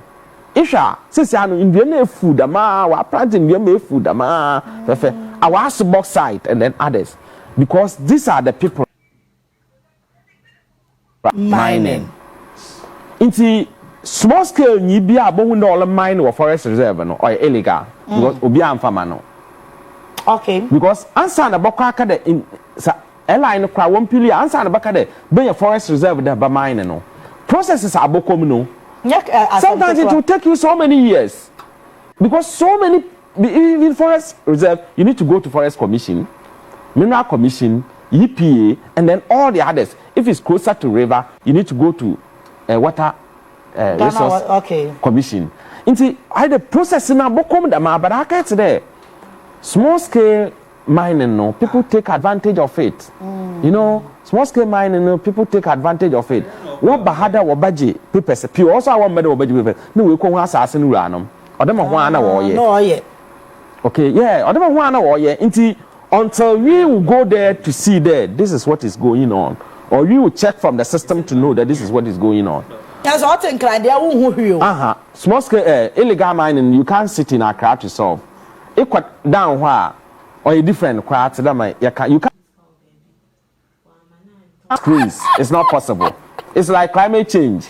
You can sit on the screen and the conference was to, come out with so many terms, vocabularies. Yeah. But by the end of the day, if you want to solve it, you have to go to the ground. In America, one of the best way is to involve everybody. Okay. And that is what the president did few months ago. The offer biasofo, biambra. So it's like enkatsina baby nkotina in point the fingers on the people. Yeah. But the question is like one of the presidents of the United States said, think about what you will do for America, not what America will do for you. Dream mabaya ma Ghana ho, and not only what Ghana will do for you. Inti yen na yen som na yamboa na yen solve this illegal mining, which is your hina e bohwe de asasa owo ho a osawunsa ni nyina no mining na wo ye no ho nyina wo necessary permits. Okay. Vida apart from that so nyama pina ba na di gugwa ba kwenye a cooperative mining your buy yeah akwenhia be see ye ma ebusuafo nyina ya akọ o de aboaje titiri na ya menya onkopa okwa lunch wi okro baba mo ho na ade ma yedi nkomo because he na ye committee no be osade ye kwa no nti me wo bo asa ametwa no menye CEO Professor Nana Brown Kuche kwe mo bo asa ametwa no na obade dam akwenhia esi nti cooperative mining no me feed oboa because ya hwe ehun there most of the communities ekwa obaka there big large scale mining companies in achihan waji concession nyina nti yenye baby ayebe den yebe nti obadama wo sumo ho na waye den waye na large scale mining no scramble bi wo security nti security no scramble bi wo botum wa attack one another wa stop another ho so wa attack wo security na nti abano woni yansem no hwehwe mo se no if that is the case yamfa hye bi mbra large scale mining company no wano yan abano yayin batsena ase akada twa eha kakra fama enuanom no na wanya dan wanya mining wo ho na wa pepanyin na oya dan oda no okay nti ode cooperative mine on Heninia Pedro, Engineer Pedro, Odano, Oye, Honorable Amakofibo, and as well land and natural resource. It's one of the ways, say Henina, yes, Soma, able to me that solve problem, which means a your hen instead there, another assassin, instead of to try assassin, I'm a binomino. It's better there, Baba, land and natural resource. Okay, ministry. Now, able who Oye, Engineer Pedro, na pamfo. Okay, there, Yawadama. Dam asasi ibi kwampa owo mining company we use them anade oye hena ya de pede yede ma henu kromfo no na wade ya dan wade yi edwuma nti ye be obasha ase de wo ye ho nhyehyai ayadan amawo obafra EPA obafra mineral commission obafra all the stakeholders abatan na ya hwe na ya nhye na ye de ehwo na ayadan amahum na ya regulate the family ya the right thing oye de obobo pi. Okay, Obobuopi. Previously, no, what try that way community mining. Yeah, what try the way community mining and then others. But why are I then aging same? Okay, why are I think you need to hope for the better. You need to believe that till the best is yet to happen. The fact there, Nida, Yaman Koye in each other in the Onkoye. Because and Chechema or the Amaye. One of the best because send your bayanka you bet me regulating ye no na ebia community you can say responsible cooperative mining wo mo ye involved nti wo mo nim enipa kwompa wo mo ye adwuma wo a particular site send your ka we dey kan ni papa mu a me feel there on your cooperative community cooperative mining nkoten ewo de sisia no insise pia ba kosen de EPA previously no you were not visible at the port. Okay. Temaport na munni ho me feel there ya me na Professor Nana Brown Kucho CEO or appoint him as acting director of port into me na created the office no okay since I create office with Temaport you create to be what takwade and all the London what do you call port okay because you share hunde all the chemicals are what the illegal mining now of PF reports yeah into since we are visible at the port okay and port so in Sisaya is the chemical the babano you state what you call the end user you bakwa the chemicals and they kaya then they come na chemicals in be crampo wa when using force was small scale remember me use into well see you ni hihye me crampo no or the me yafa escort no soreba okay there is the chemical no bodura obotumwa escort wutu kwea is the chemical no yadan e dey ko yenya nti bi so there chemicals bi wo de bede wo de ko bokina with the chom ko bokina na wo de slow down okay the aba system no mu nti na all on site office wo port harbors no ngoten but even the London port in okay nti dem ya meyeme su bo blocky oy chemicals a oyedan na mo de your borders na ka ho ni na ka ho okay but chemicals all about mo da illegal mine crossing there if your gold board in sheshaya wa da aba sisi ano it gold kwa into mfam nkada wala de kwa abrechi so that bottom a gold board yeah and answer the be your gold board crata ada predator gold no or da be EPS so sir or da be EPA inyi EPA mo adwuma so pa EPA ya powerful inyi EPA permitter gold board link to me ma crata bia ada fakoto gold into the gold board now is doing really well thanks to Samiji and Napam for they are doing very well since and when you EPA will boom I establish office biwo airport what by traceability okay which means there in bibi baba it's gold record abrochira your boy who that gold you fi hin bia ofi osumesi ho osumesi or permit or EPA permit or mineral commission permit or na chade gold ni ntum fan yadan ntum fan ko yeah and then bibi baba entum koto gold in fi obi a only license there also there another only EPA permit there also there or mine another mineral commission inti when you na ya nhihaya me feel that we go akwani nti na meka there every journey of 1,000 miles of course begins with a step to fight illegal mining no onye adequate it's not a matter of only security going there no oyanyama pi na yabakeka bom ma yibotum that solve them issue crossing there mom no here urgent kind of attention okay only mining I mean in our water bodies ono ada make don here urgent attention to see there or illegal okay Wagana in Bremeno, all the regulators, one Bremeno, Obia knew our mobia permitted there. All mine won't soon. No. Even the combine the crampa, where EPA, I'm sure Mineral Commission the same. Yeah. We have something called buffer zone. Okay. It's a make sure that baby I'll combine no. In Subia be under a certain kilometers, be 100 kilometers. Okay. Within 100 kilometers and in Subia under her. Another 60 kilometers in Subia and now. Water Resource Commission bebem aboshe. The Jumezina Alibedino men Subia. Okay. Nyansun kwete ikro so mining site na obe kro you need to do what you call resettlement and sana. Hey. Yeah. And uncle for to am na waka kwai ho ni assembly chine. In Sisepi wo ho. Hey. In Sisepi wo ho a oba manhu de no. Nyama pio ha ya so ye wankasa wasase kwa na gira du tutu krampa na amfamra kwa da or illegal nti wo in student apart from poisonous chemicals what do you in sunimu na ade no or illegal and I'm happy there Naimus or the whole dwumadza wo di no was start if baby na makan galamsey fight no. You can't tackle all as a whole. Yeah.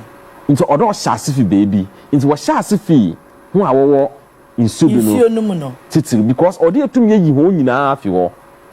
And in the wisdom of Professor Nanama Brown Kruche, EPA, CEO of EPA, na ne apamfo. I think that technologically, what the nyame pi lugwa kwema, yebotum da fight this mining. I mean, all kodo hini so ho. Yeah. Emi de mentant na office pi, mokwa site pa. Oh, ankobra ho de mi ya fa ho by the 2 man 3 man ya fa ho kesisi champagnes na ade but what the baby sister are dangerous. Can baby say I'm security. Are dangerous? I'm telling you, last 2 months, so 3 months, last 3 months, you call Prisia apem ankobra no ho ye twom ye hun champagnes na ade sunsunumu nti ya fa ho kesisi na ade. You can see champagnes no na ye kwal ikrobi oto aboko ni kutu krom owo Prisia na echi. Okay. Na in fact ye kwal no ya yen hwehwomi ye na ye kwal ye hwehwomi ya nche bia ya anko nti ye kwal no river bi wo ho friend Fully River. Okay. Koto excavator 6 those sinsunumu go 2 nti ye kwal so no mining in our water bodies no there's no go area mami within like 1 hour or maybe 1 hour 30 minutes to 1 hour ya kada wenjai won park excavators ni na amfinsunumu ti wo park excavators ni na amfinsunumu na ye ti de kuro ba ko bi so wo na echi ehwo so the same thing record wo nti ye kokwa aba nti ye jai nipa kora ana bia amenye wo kwa ye hwa na wo fra de chale yamba bibi yesi ti mo boduru hwa na nipa wo gu hwa no up 1000 ekrom ho mbani njina egboguo obobro one this nimu yadan wow nti driver ni mu duru hwa no o say no mensi esa ansha no I came with them. If anything will happen, then it will happen to me first. Let me see. Let me see how the boys sitting in our rush them. I'm catching on that they should come down. They should come down. One share Emi Mimfi Ikromaha. Mifin Kran Namabai. In the same year, Mifin Kabai no. I am Ahmatwa another I am here there. Ikromahamba. Wobe yin Shanoma. No, all what's Krumaha no. Ehumdam ya tamfo. No, me ya tamfo. Thank God. No, I say, on him no, double bopu no, on him no abaho. Most of that when you want him fee. Indeed, it is when you drag him fear when I just shot there. Miss Sassa me cassa, me church, sent that. On them da, also there, ye jar, mining or water bodies. And here, the also what Jubana, ye do tomb, they are near a tamfo, no more ye bois. Oh, ya Ghana man, ne cheesy, or calm down. No, ma'am, ya kasa and son, this is not the first time my EPA officials. No way. Yeah, but he had an number out or Mufonido. Bravo, good night. Yeah, but Bravo, good now when you had a Casanina. I don't go for the video. Watch out the fake EPA. No, that all. Shamadania or Osiwo or Boasi. Yeah. Wako, we don't use it champagne as you in Sudo. And more than that, galamsey no sell cost up on the wall. It cost up on a particular community. Nyawa why galamsey no kutina wanyoko. Community for community na nkasa. Mbesiafo, mbenyimfo, wo ba wo no ho nyina wa abopo. Because when adwene ye there, obi kacha ye there. Ho a what's up ho no wodidi pum. Inti sa ho so wate gold do wodidi golden. Na gold na da jom. Was assassin. It is like one the one who there. As I warrior no, if you go there, or your one assassin, no warrior then. You're more pen or more pen away. Inti if see you Nankasa, and there or your boy environmental scientist. Yeah. Our Quenim, Yagana Hankotin. Inti when you sit down, none other crow will you that. No, we have to save our country. Because Sadam Wakan one shiny the be a backra in Sue. Inti or any other Wintina da even walk quite a crowd of what home once an office. Yeah. Let it ding him walk away. kenele zenyim wo kwale and attacker obey even Shadaimus. And this is not the first time I attack security. Yeah. Previously, or your police, no, you crone and cassa, or you walk on them with Safa, with your wash a whole banner. They into a cono on Yan Paco Nako.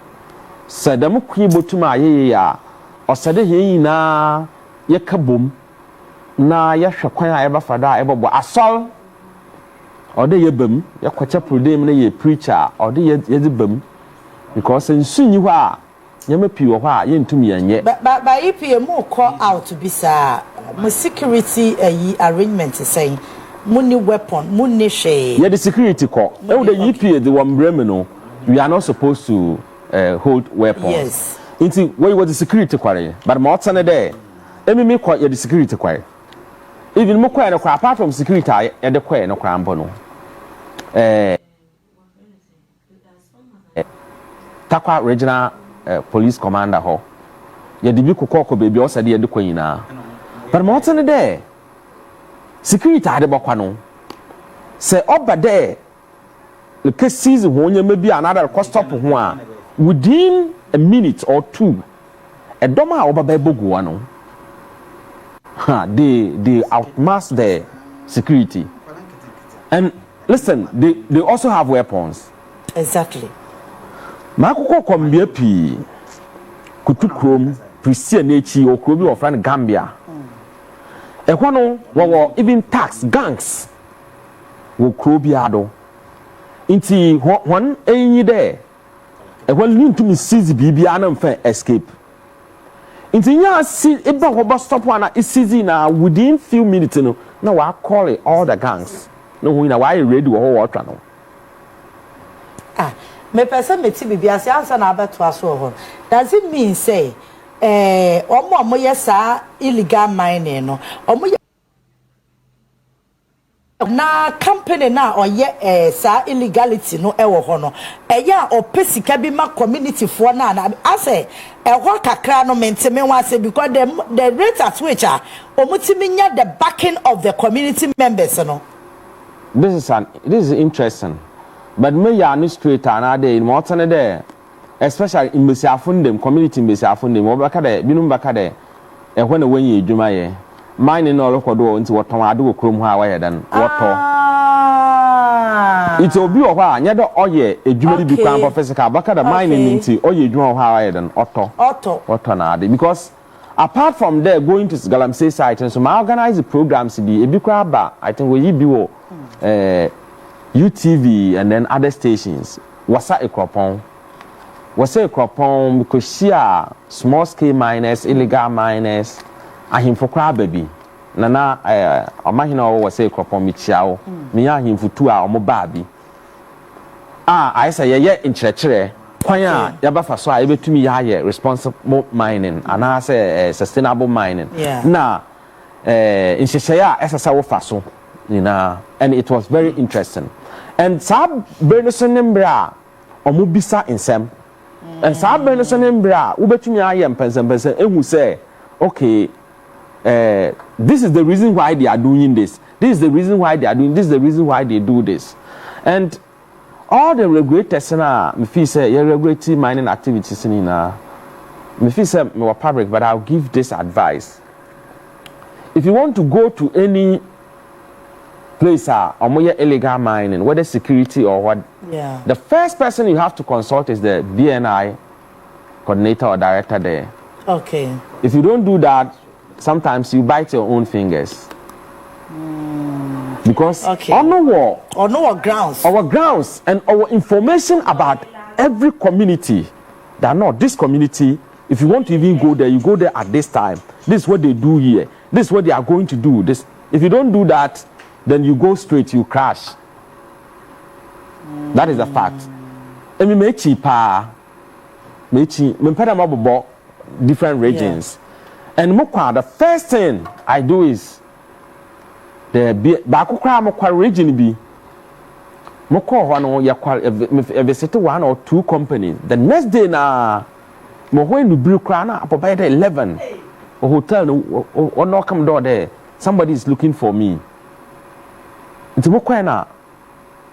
nkomodim no ka cham de onye BNI regional director NIB now NIB be ka BNI me the BNI na NIB na se sunsun kroma yefi yanka BNI na sunsun bra ono na otsiram there no this is what is going on here this is what is going on here this is what is going on here you know it's all badama epo ya aba na ehu the way ya abahedan banantel okay ehu the way ya bakasa I today epede a particular project na I educate feasibility studies another pede politics na deploying for the one kind of research so you know how to go by things okay because they are really working I'm telling you one of the place career education about illegal mining into movie you know now I didn't know the BNI director of that district or coordinator or something of that sort was within in the midst of the people. In the area program, BBR, you know, no one the nipa ako bi dot why do look trying to domini na then ako. So we no from in chan. No catch am there or BNI. Na we stay community no for 10 years. But obi anyim. Inti bro anyim ka say no mu de onama na so hu even eduru bi kra ne cover there or the phone one way in the way tran picture okay they do a lot of research okay it's makan there masidu biom so there in the wisdom of His Excellency President Mahama to involve all the stakeholders and that is the right thing to go okay young gets the necessary information on the ground and then we tackle in all angles education today afrom wo ya ye de hu mpensempensem ehunya ni ngina aboboa na say Martin ya mabiase say ekona ye kono it goes beyond ya chi way ya prosecute way ya shi machine ya shi chamfine it goes beyond that more than there maka tell dey seize chamfine bi wo Ankobra River that was I think first week of August inti ya for her okay hadani ayaka fa wana ebinusu eboguo so we informed the security no this is what is going on here and it's closer to the road okay inti adene there you even go there and there bokaka pam ho yin efi wo be season one machine be show whatever within a week or two they will go there they will tell you the ma dey alebeye oh actually 2 weeks actually 1 week obejai okay and the days so ebohun there group our forming na what the fight mining no it wasn't solely security. I like the NIMUS approach. They handle everything. And it's like they don't care who you are. And young Kawai Suni enjoy. Wow, tycoons now what I didn't know. Okay? Because a binum to tell you, one woman when it's got my what they okay, inti me feel there. The best approach in there, all stakeholders should come on board. Nananom, Asasuranom, Asofo, media. That most see in media will be prepared. Yeah. Yami in someone Yaramahan. Regulators, security. Yen I am bra on board. Nayamwa. Nayan Shahin Cranoso. Naya Basre, Yenuanum Sa, war Yanasode, Yabasre, and Bernard Sode or Sadaway then. Wujay one for one tools in adi inguho especially one water bodies no because yensun nyina say yensu akase nyina say asay mpo ewie ya basre it is taking us far very far nti yasre me fi there abanare yen hyehyɛ pi there. One year I traveled to Germany, I think in June. Okay. And I realized that most of the cargoes and then other things is being transported through River Rhine. River Rhine flew from Switzerland to Germany. Okay. And there's a project, I think, yesterday measure the level of rivers. Yeah. The local Fuma and other local Solnadi. So I'm leading that project. In the University of Bonn, Judice department, you travel along River Rhine. I think that the message especially Ancobra, Mayan say there, you use it for transport service because they be you use it for transport services in Panamda. Let galamsey waha, you boom, ya chill. But I then, you know, rivers are casino, so I dormant. You use it for she. Apart from there, you banum in Suoma. Let's use our rivers too for other activities. They be a healing your okay, so I dama na so by the end of Moncotina. It be a na machines are yet purification and then other things and war. It has some good in yenim, but it chira some day yenim into your basre. Or there, Ghana Maritime Authorities are they are really doing very well. The Director General, Captain retired Kamara Dini, he's doing very well.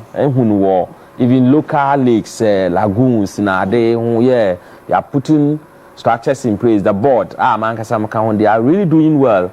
There, now saying or the accident BOC or water lake or Dambine and Kodo Afema. Board need not moving from here to that place to check the way Nyamara call we see a Hamafo into feed the Damina Menina, but to my head and Abwa. We need to go down to the people, okay, so that we can, by the end of the day, we can solve this problem. In see, EPA, you hear, Uncle Bia Namwa, now you too, they are solve them problem. The member with the chat to a conading. Adding. Hey, Kunoya pa. If there is any word ahead of Eddie, I'll go for it. Yeah. Ekono onye ekon kakraba. Okay. Yeah, galamsey fight no entum to tonase. It to tonase awara na to ho you can underestimate it. Okay. Yeah. Ntina maka there. Security. Asofo. Bibia ahemfo. Obia mbra. So you know biambra na media ni yan solve because we call media station be we show you a catch the EPA you failed no EPA has failed and so what is that going to solve the problem? No, the thing is what do we do if EPA failed? You've also failed because it means you are not protecting the environment, and if you are not protecting the environment your life is in danger. So the thing is that Yambra, Sadama Yanumbi Cano, woman here in Iron Sum. No Obianya na family, no Omai Bayan Quasa, no free hen. So my obey ya no free Emi na oh. Into feed there. Bibi Tidamna Obocado. So there abandoned Yama Piegu Aquim. On here him for no sawa calm down. Obobwa. I him for no will problem ya won't turn a manambra cooperative mining office. Obobwa when you want me come okay in that case obotuma stop why illegal mining ni na cooperative mining bo hwe with the one man baby a obaye mining no yeah EPA wom mineral commission wom all the regulators in the wom na ya hwe na kwani na I fine in the community no nyamale nya basa nje hu obobwa na yese 9 musu so in kran won kodo there wo ye adwuma no it's not over until it's over. One day we shall overcome. Little did we know that the song that Obwa oye before Tataberna won't so we shall overcome. We believe that one day we shall overcome. Deep down my heart, we believe that one day we shall overcome. Here na yamwa na omampanyin necessary owo there obo stop illegal mining or stop no amahan. Or stop the man or stop the amahan. EPA is say or Mineral Commission is say or Land and Natural Resource in say or Minister of Environment, Science and Technology in say Water Resource Commission, Forestry Commission, Obiani is say or Biarano or war or the man. nti yin na so yen som yen nuanom sa wo ye galamsey no wo hu ni de ana galamsey community de ba ho a nya de yeta no hwan ana de ye beje hwan ano ediban yen mu pio kwa ho a yen fi krom ho ye mbe no ho nanso yesom oma no nti na onam do me ye gya ye bibia ye ne ye bade ye boboa ma ye ayeden atoye ye su toye ya otoma he nyina me ya sure say asempa Patrick Essien wan say na say enya say me de ne ba ha kra na ke nim say EP kra ya attack o mo kane ansa na na no de no e ba besi ye bo mpa ya yen kai wo mo because adwuma no mo ye ne very risky because I had to say seven prediasa obi anadwene mu ka no na opasa wo kire ne se onfanto man kata ne ho e be den so obete wase se onfant onti ase de nti a opasa wo kire se onfanto man kata ne ho e wasa wo kire mu na wo call level 2 se be bia anadwene na duru no ansa na obete wase a wate wase nti modwuma na den nyame enka mo ho ya de na den ye di atem de ba mo so mo de physical attack ne yi no no so ano odin ye bebo mpa ya atem achi se nyame beboa mo no ama ye ho anwode ye Ghana fo na nkasa so da no pera me ka se galamsey no ma hu sa afede ye hia change of mindset adwene na we yetirim no ye sha ase na ye sesa ne kakra ne ye hu se ye se nsuo sense ase enyo obi ade ne ye se no ye ya de ne ye se no I benya the same gold na ye hwehwe no but ye ben no kwan a ye mfa nsa nsuo ense asase menya sure say we President Mahama is asking for too much no so Dr. Patrick Essien Annoh Dompreh mame na wase why deputy director mining department environmental protection authority head office wo Accra